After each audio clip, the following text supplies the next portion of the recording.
mentor was once again is a singer with the San Francisco Opera. He has a lot of experience in opera vocal performance. He's a wonderful fellow, and I am so thankful once again for Mr. Gregory Morris agreeing to come to be our very special guest here for our spring choral concert. Give him a hand clap if he can.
Silvester is like, he's contagious with his teaching. He's given me the opportunity to work with students here, and I'm always impressed by just the poise and the articulateness of the students here when they come to me. It's like, when I was their age, I was a total mess. So something's going right out here. Now, the water must be really good.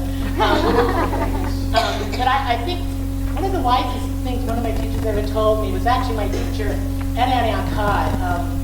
Several years after I graduated and was at San Francisco State, I was going into singing, and she gave me a really some great wisdom. She said, if you're going into singing, there's three things you have to do.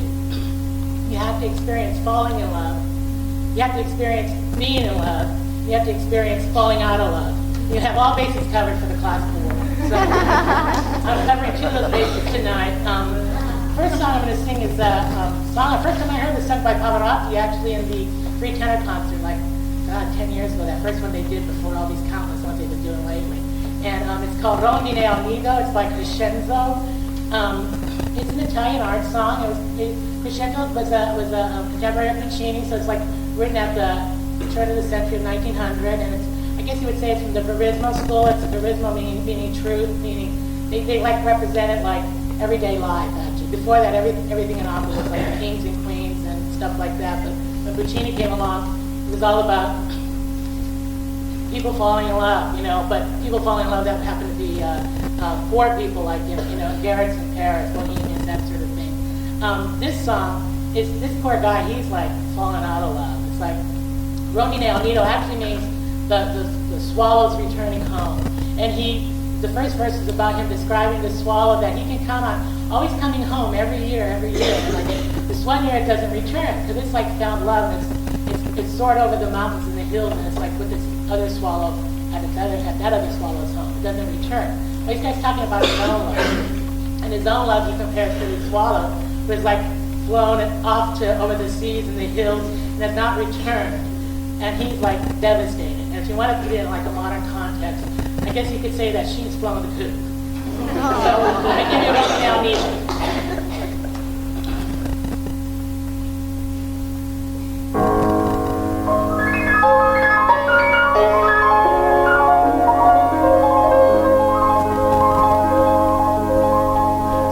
Torna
an operetta piece. Operetta is a precursor of musical theater, basically, except it started in Vienna. And operetta is actually opera with dialogue. Well, this is neither here nor there. But this piece is Deines mein ganzes Herz. That means that you like make my heart completely full. Now this guy must be in love. He must be in the middle of that love. And it's from Das Land des Lachens, it's Land of Smiles, my translator. Right. Got the grasses out here.